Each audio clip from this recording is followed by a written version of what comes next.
مرد مومن کی چہلم کی یاد میں یہ مجلس عزا منعقد ہو رہی ہے۔ جس شخص کی زندگی تقریباً وطن کے مومنین کے سامنے آشکار اور ظاہر ہے، یہ جملہ کہنا شاید غلط نہ ہو کہ اس مرحوم کی نیکی اور ان کی مفید زندگی کی گواہی لوگ اپنی جگہ پر یہ مسجد دے گی، اس لیے کہ جمعہ کی جب نماز ہوتی تھی تو درمیان یا آخر میں آنے والا بندہ نہیں تھا، بلکہ اذان شروع ہونے سے پہلے مسجد میں اپنی جگہ مشخص کر لیتا تھا۔ خدمت کا موقع ملا، چند چیزیں خود اپنے لیے اور آپ حضرات کے لیے ہم بھی انشاءاللہ کوشش کریں اپنی زندگی میں جو خوبیاں جس میں بھی ہوتی ہیں اس کو اپنائیں، کوشش ہمارے یہ ہونی چاہیے۔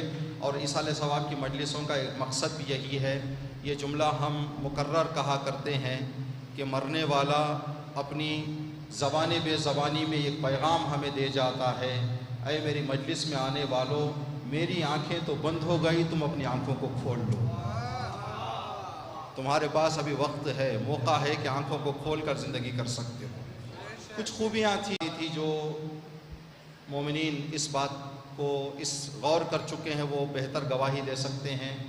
وہ یہ کہ رشتہ داروں کی خوشیوں اور غم میں، چاہے قریبی رشتہ دار ہوں چاہے دور کے رشتہ دار ہوں، پہلے پہنچنے والا بندہ، کسی کے دکھ میں اگر پہلے جاتے اور کسی کی خوشی میں سب سے پہلے جانے والے، چاہے آدمی بیمار ہو جاتا ہے، پیسے پہنچانا دوسری بات ہے، ہاسپٹل اس کے سراہنے پہنچنا یہ بہت ضروری ہے، اس لیے کہ کسی آدمی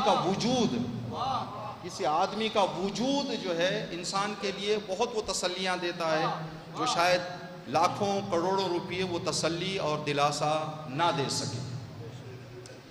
اسی بات کو مد نظر رکھتے ہوئے جس آیت کو ہم نے سرنامہ کلام قرار دیا، سورہ طٰہٰ کی آیت نمبر 47 میں اللہ ارشاد فرما رہا ہے حضرت موسیٰ اور آپ کے وزیر جناب ہارون سے، فَأَطَيْنَاهُ، اے موسیٰ اور ہارون آپ دونوں مل کر فرعون کے پاس جائیں، فَقُولَا أَنَا رَسُولَ رَبِّكَ، جا کر فرعون کے سامنے بتائیں کہ ہم دونوں اللہ کے رسول بن کر تیرے پاس آئے ہیں، فَأَرْسِلْ مَعَنَا بَنِي إِسْرَائِيل، جن لوگوں پر تو ظلم سے قبضہ جمائے رکھا ہے ان لوگوں کو ہمارے ساتھ بھیج دے، ان کو آزاد کر دے، ان کو رہا کر دے، ان کو چھوڑ دے، وَلَا تُعَذِّبْهُمْ، ان کو عذاب نہ دے، ان کو تکلیف نہ دے، ان پر ظلم نہ ڈھانا، وَالسَّلَامُ مَنِ اتَّبَعِ الْهُدَى، اور فرعون یہ بات جان لے سکون، راحت،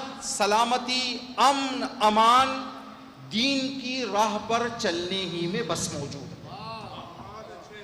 یہ آیت جو آخری حصہ ہے تقریر کے اختتام پر، کسی مطلب کے اختتام پر لکھا جاتا ہے، جس کا مطلب یہ ہے وَالسَّلَامُ عَلَى مَنِ اتَّبَعِ الْهُدَى، جو ہدایت کے راستے پر چل جاتے ہیں وہ بھی سکون کی زندگی کرتے ہیں، دوسروں کو بھی سکون کی زندگی کرنے کا ماحول بتاتے ہیں۔ تو یہ آیت ہم کو بتا رہی ہے لڑائی، جھگڑے، فساد، فتنے، نفرت، دشمنی اسی وقت آتی ہے جب انسان ہدایت کی راہ سے ہٹ جاتا ہے۔ ہدایت کی راہ سے ہٹنے والا خود بھی تکلیف میں آئے گا، دوسروں کو بھی مشکلات اور تکلیف ایجاد کرے گا۔ وقت کم ہوتا ہے ان مجالس میں جو جمعہ کے بعد ہوتی ہیں، اور ایک بہت ہی روحانی ماحول ہوتا ہے، نمازی باوضو، نمازی مجمع، ایک خوبی اس مجلس کی جو ہے، اسی وقت کو مد نظر رکھتے ہوئے کم وقت کو کچھ حقیقتیں ہم اور آپ انشاءاللہ گفتگو کرنے کا ہم ارادہ رکھتے ہیں کہ دیکھیں ہم جن لوگوں سے ملتے جھلتے ہیں، ہمارے سامنے پڑوس میں، گاؤں میں، رشتوں میں جو لوگ ہوتے ہیں، 100% کسی سے راضی رہنا مشکل ہے، اور 100% کسی سے ناراض ہونا یہ بھی سخت ہے. ہاں کچھ ایسا نظر آتا ہے ہمارے کچھ کاموں سے کہ ہم 100% ان سے راضی ہیں جبکہ نہیں ہیں, اور کسی انسان سے ہم ایسا اظہار نفرت کرتے ہیں جیسا کہ ہم پوری طرح سے اس کے دشمن ہیں, جبکہ ایسا نہیں ہوتا. سب انسانوں, ہمارے اور آپ کے ساتھ یہ جو مسئلہ پیش آتا ہے کہ ہر آدمی کسی بھی انسان کے بارے میں جو اس کے اندر کے خیالات ہیں ویسا فیصلہ کرتا ہے. آدمی جو اس کی فکر ہے, جو اس کی عادت ہے, جو اس کا کردار ہے, جو اس کی سوچ ہے آگے والے کو, اسی کے مطابق وہ تصور کرتا ہے, اسی کی طرح سوچتا ہے. کہتے ہیں ایک چھوٹا سا واقعہ کہ ایک جوانی کے اس حسن کے نتیجے میں اس نے دیکھا کہ اس دور کے اکثر جوان سر مون کر جا رہے ہیں, تو اس نے کہا ایک نیا ماڈل چلا ہے, سر موننے کا ایک نیا ماڈل چلا ہے. تو اس نے بھی جا کے اپنے سر کو صاف کر لیا. جب سر کو صاف کیا تو آئینے میں دیکھ دیکھ کر خوش ہو رہا تھا کہ میں اچھا لگ رہا ہوں, میں دوسرے جوانوں کی طرح جو ایک نیا ماڈل چلا ہے سر مون کے جانے کا, میں اچھا لگ رہا ہوں. جیسے ہی باہر نکلا, 2-3 گلیوں سے گزرا, 4-5 چور بیٹھے ہوئے تھے. انہوں نے دیکھ کر کہا کہ شاید یہ بھی ہمارا بھائی ہے, سزا کاٹ کے آیا ہے. وہ بال پڑ گئے تھے, آ کے کیا کر لیا, یہ اپنی داڑھی بال کو صاف کیا ہے, یہ بھی ہمارا بھائی ہے. اس نے کہا کہ بھائی کیا مصیبت ہے, یہ میں آیا تھا خوبصورت نظر آنے کے لیے, یہ تو مجھے چور بنا دیے. 3-4 گلی آگے گیا تو ایک بیچارہ کینسر سے تڑپ رہا تھا. اس نے کہا کہ شاید بیچارہ یہ بھی کینسر والا ہے, یہ میرے بھی بال چلے گئے ہیں, اس کے بھی بال چلے گئے ہیں. تو اس نے اس منظر کو دیکھ کر کہا کہ نہیں, لوگوں کی باتوں کو اگر ہم دیکھنا چاہیں, جو کام کرنے والا ہوتا ہے فیصلہ وہی سناتا ہے. جس کی عادت چوری کی ہے تو وہ چور کہے گا, جو کینسر کا مبتلا ہے وہ کینسر کہے گا. کسی کے فیصلے سے ناراض ہونے کی ضرورت نہیں ہے, اس کے اندر کی پہچان ہم کو معلوم ہو رہی ہے کہ آدمی کیا فکر کا ہے. اگر کوئی کہے ایک سچے کو کہ یہ جھوٹا ہے تو سمجھ جائیں کہ اس کی زندگی جھوٹ سے بھری ہوئی ہے, اس لیے کہ جھوٹا ہی سب کو جھوٹا دیکھے گا, پریشان کرنے والا ہی اسی نگاہ سے دیکھے گا. تو ہم اگر ایک خالص نیک اور خالص بد آدمی سے, کبھی کبھی ہم یہ سوچتے ہیں اچھے لوگوں سے رابطہ برقرار کریں, ہم برے لوگوں سے دور رہیں, یہ ہو نہیں سکتا. ہو سکتا ہے جس کو ہم برا مان رہے ہوں دوسرے اس کو اچھا مان رہے ہوں, جس کو ہم اچھا مان رہے ہیں اس کو دوسرے. جو حادثات جس کے ساتھ, ایک آدمی بزنس میں ہے, ایک کسٹمر سے لین دین میں برابر ہے, ایک کسٹمر سے لین دین میں تھوڑا گڑبڑ ہے, جس کو گڑبڑ کر دیا اس کی نگاہ میں برا ہو گیا, جس کی لین دین برابر تھی وہ آدمی تعریف کرے گا, بھائی کیا ماشاءاللہ بہت اچھا آدمی ہے, لین دین میں صحیح ہے. یہ ممکن نہیں ہے کہ آدمی پوری طرح سے, اسی لیے کہا جاتا ہے کہ پوری طرح سے نیک اور برے آدمی کو تلاش نہ کرو. ہر آدمی میں اچھائیاں اور برائیاں ہوتی ہیں, اچھائیوں کو لے لو, برائیوں کو چھوڑتے جاؤ, معاشرہ سدھر جائے گا. معاشرے میں زندگی کرتے ہوئے جو ہمارے یہاں کی ایک بات کہی جاتی ہے, انگلیوں کے بیچ میں سے چھوڑتے جائیں, کچھ چیزوں کو انگلیوں کے بیچ میں سے چھوڑتے جائیں, اور جو اچھائیاں ہیں ان کو اپنا لیا جائے, ان کو ابھارا جائے, ان پر بات کی جائے, ان پر گفتگو کی جائے, بحث کی جائے, ان کو نمایاں کیا جائے. یہی انسان کے اس مختصر زندگی میں کچھ سکون سے, یہ جملہ ہم کبھی کبھی سوچتے ہیں تو فکر کا مرحلہ نظر آتا ہے, لمحہ فکریہ. ہم آئے تو روتے ہوئے آئے, گئے رلا کر گئے. آئے, مرنے والے کو کیا معلوم کہ کیا ہو رہا ہے, وہ تو روئے گا نہیں. جب آئے پورا گھر خوش, ہم رو رہے تھے. جب گئے ہم خاموش, پورے گھر والے رو رہے ہیں. اللہ بھی ابتدا رونے سے انتہا رونے پر کر کے یہ پیغام دے رہا ہے, درمیان میں تو کچھ خوش زندگی کر لو. کہیں ایسے نہ ہو جا کہ ابتدا سے انتہا تک روتے رہو رلاتے رہو. نہیں, بیچ میں کچھ ایسے کام کر لو جس سے خود بھی کچھ خوش ہو جاؤ, دوسروں کو بھی خوشی کا موقع دے دو, دوسروں کو بھی کچھ خوشی کا موقع مل جائے. اگر یہ کام ہم نے کر لیا, کامیاب زندگی کر کے گئے. یہ کام میں اگر ہم کامیاب ہو گئے, بس ہماری کامیابی ہے. تو دنیا چھوٹے چھوٹے اصولوں پر رکی ہوئی ہے. ان اصولوں پر انسان دھیان دے لے, توجہ کر لے, غور کر لے, تو انسان کی کامیابی اور سکون کی زندگی کرنے کے لیے بہت زیادہ اثر گزار ہوتی ہے. ہر آدمی کی زندگی میں بہت سارے باتیں ہوتی ہیں. ہم یہ دیکھیں کہ اس آدمی کی خوبیاں کیا ہیں. ہمارے علماء جو کامیاب اس دنیا سے گئے ہیں, ان کی زندگی کو اگر ہم پڑھ کے جائیں تو یہی باتیں تھیں. اماموں کے پاس جو لوگ ملنے آتے تھے, کیا ان کی خباثتوں کا امام کو علم نہیں تھا؟ لیکن امام ان کے ظاہر کے, ان کے کچھ خوبیوں کو دیکھ کر ان کا احترام کرتے. دین نے ہم کو یہ سکھایا. جب میت کی نماز ہم پڑھتے ہیں تو ایک بندے نے امام سے آ کے سوال کیا, مولا نماز میت میں نے آج ایک چیز پر غور کی, ایک ایسا بندہ جس کی زندگی گناہوں میں ڈوبی ہوئی تھی, اس کی میت پر میں کھڑا ہو کر یہ جملہ کہنے پر میرا دل نہیں چاہ رہا تھا, اللہم انا لا نعلم منہ الا خیرہ. پروردگار, اس مرنے والے کی زندگی میں ہم نے اچھائی کے سوا کچھ دیکھا ہی نہیں, کچھ ہم نے دیکھا ہی نہیں اچھائی کے سوا. مولا کیسے کسی بندے کے سامنے کھڑے ہو کر سفید جھوٹ کہیں, کھلا جھوٹ. امام نے مسکرا کر کہا, اے میرے بندے, اے میرے چاہنے والے, تو نے اس کے کرتے ہوئے غلطی کو دیکھا ہے, کیا اس کے معافی مانگنے کو تو نے دیکھا؟ ہو سکتا ہے رات گزری ہو, بندے نے معافی مانگ لی ہو. یہ حسن ظن سے مولا امیر المومنین جناب مالک اشتر کو جب اپنا گورنر بنا کر ایجپٹ بھیج رہے تھے, تو مالک اشتر کو بلا کر کہا امام نے, مالک اگر تمہاری نگاہوں کے سامنے کسی کو تم نے کھل کر گناہ کرتے ہوئے دیکھا اور وہ آدمی میرے گورنر ہونے کی وجہ سے دوسرے دن تمہارے سے ملاقات کرنے آ جائے, ذلت سے نگاہ کرنے کا تجھے حق نہیں ہے.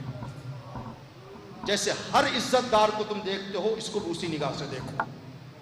جناب مالک اشتر نے کہا, مولا کلیجہ بڑا چاہیے اس کام کے لیے کہ جس کو میں نے اپنی آنکھوں سے غلطی کرتے ہوئے دیکھا ہے, وہ بندہ میرے پاس آئے اور آپ یہ کہہ رہے ہیں کہ اس کو عزت کی نگاہ سے دیکھو. مولا میں کیسے, کس جگر سے اس کو عزت کی نگاہ سے دیکھوں؟ امام نے فرمایا, مالک رات گزری ہے, وہ ہے اس کا اللہ ہے, شاید معافی مانگ لے ہو. تم اس کے ظاہر کو نہ دیکھو. دین ہم کو کیا سکھا رہا ہے اور ہم کن چیزوں کو پکڑے ہوئے ہیں, ہم کن چیزوں کو لیے ہوئے ہیں.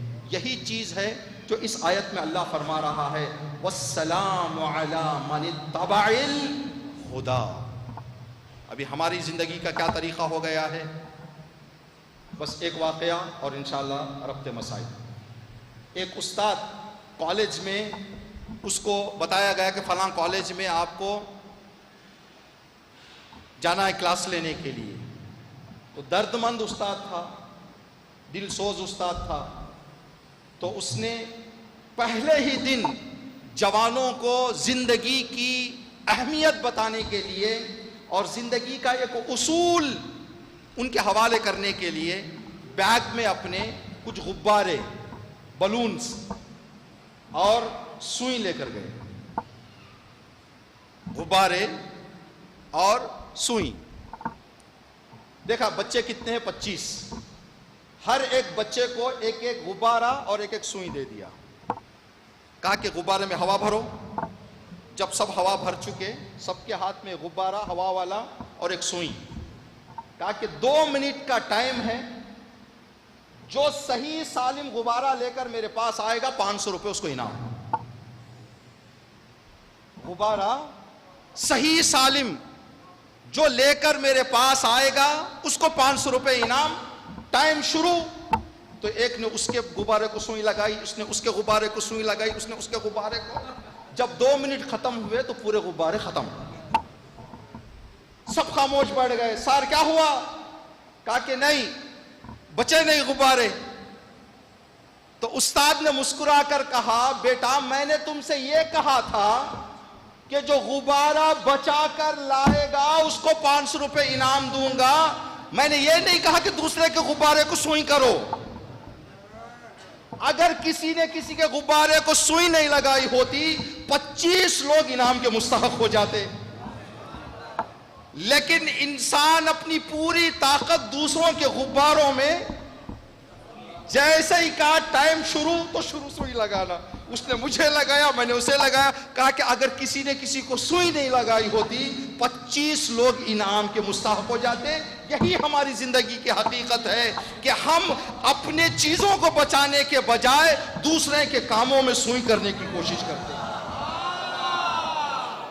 اگر ہم دوسروں کی زندگیوں میں سوئی کرنا چھوڑ دیں, سب کی زندگی غبارے سے بھری ہوئی انعام کے مستحق ہو جائے گی.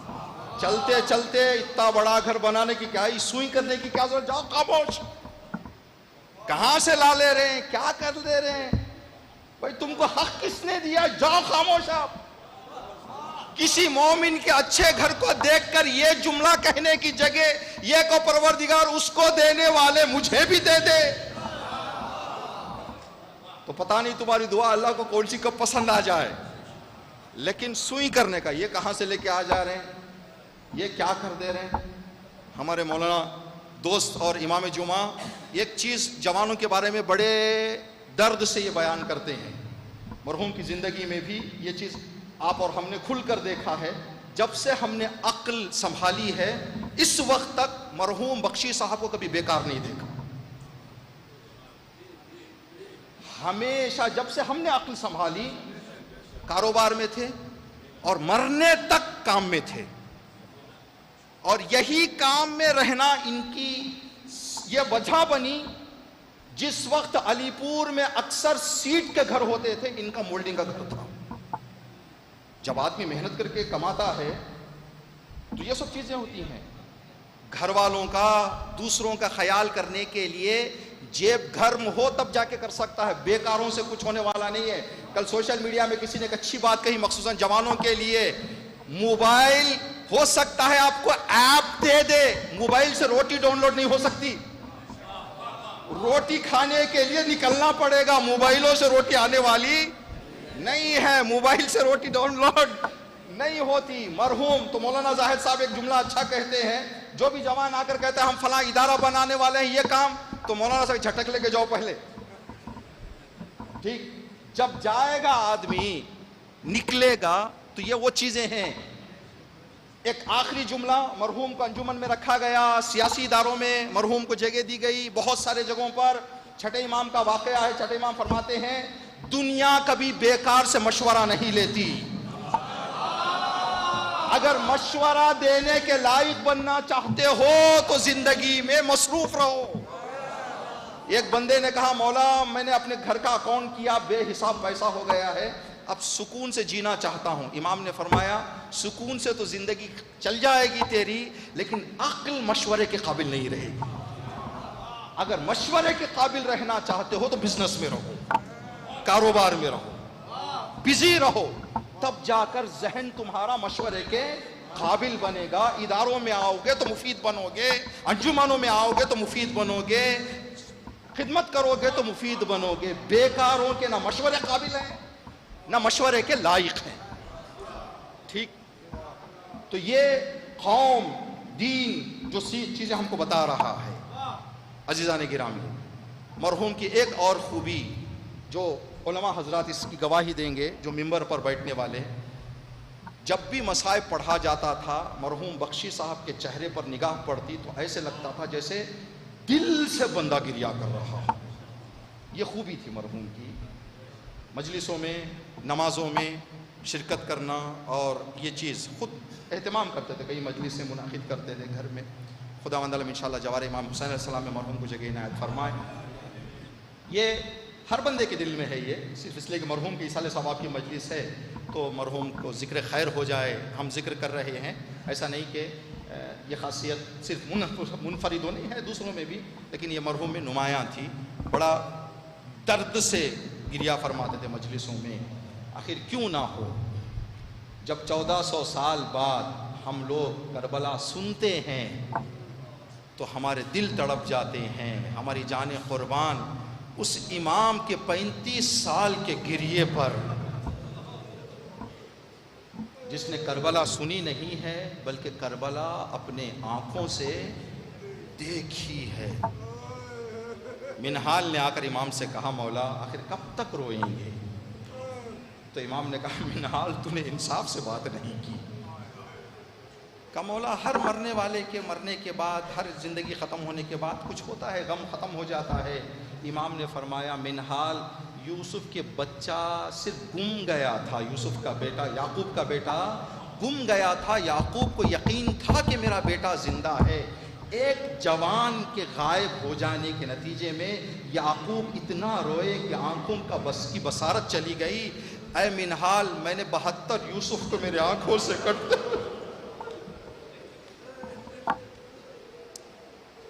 منہال، ہر بچے کے دل میں ایک ہی خواہش ہوتی ہے۔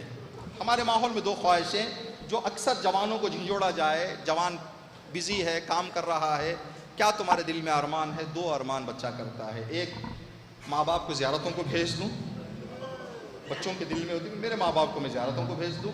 اس کے بعد اگر مرضی خدا کے مطابق ماں باپ کا انتقال ہو جاتا ہے تو ان کا کفن دفن مجلس وغیرہ اہتمام کے ساتھ ہو جائے، ہماری شان کے مطابق ہو جائے، یہ بچوں کے دل میں خواہش ہوتی ہے۔ میرے سجاد کے دل پر کیا گزری ہوگی؟ جناب زینب فرماتی ہیں کہ جب 11 محرم کو قافلہ باہر نکلا تو امام سجاد نے اپنے بابا کے جنازے پر ایک نگاہ ڈالی۔ جناب زینب کہتے مجھے ایسے لگ رہا تھا جیسے سجاد کی روح نکل جائے گی۔ میں نے کہا بیٹا سجاد وہ کیا دیکھ لیا بیٹا تو نے، تیری حالت کیا ہو گئی ہے؟ جناب سجاد نے جملہ کہا بوبی اماں باپ کا جنازہ ہے، جوان بیٹا زندہ ہے بوبی اماں، لیکن کتنا مجبور ہو گیا ہے بیٹا، نہ غسل دے سکتا۔ بس آخری فقرہ اور آپ کی زحمت تمام۔ اعجاز امامت سے امام دفن کرنے کے لیے آئے، قبیلہ بنی اسد کے لوگوں کو بلایا مدد کے لیے۔ جب امام حسین کی قبر میں دفن کرنے کی بات آئی تو قبیلہ بنی اسد سے امام نے فرمایا کہ امام کو امام ہی دفن کر سکتا ہے، تم تھوڑا دور چلے جاؤ۔ امام قبر کے اندر داخل ہوئے، ہر قبر میں جتنا وقت امام نے لگایا تھا قبیلہ بنی اسد انتظار کر رہے تھے ابھی امام باہر آ جائیں گے، امام باہر آئیں گے۔ جب تھوڑا سا وقت زیادہ لگ گیا تو کسی نے سوچا کہ شاید امام کی روح تو قبض نہیں ہو گئی ہے، کیوں اتنا دیر کر دیا؟ امام نے قبر حسین میں قریب آ کر جب دیکھا زارو قطار میرا مولا رو رہا تھا، اپنی گردن کو اپنے باپ کی کٹی ہوئی گردن پر رکھے، مولا کیا ہو گیا؟ کہا کہ مستحب ہے کہ گال مٹی پر رکھا جائے، میرے بابا کا سر نہیں، میں نے اپنے سر کو بابا کی گردن پر۔ الا لعنت اللہ علی القوم الظالمین سیعلم الذین ظلموا ای منقلب ینقلبون۔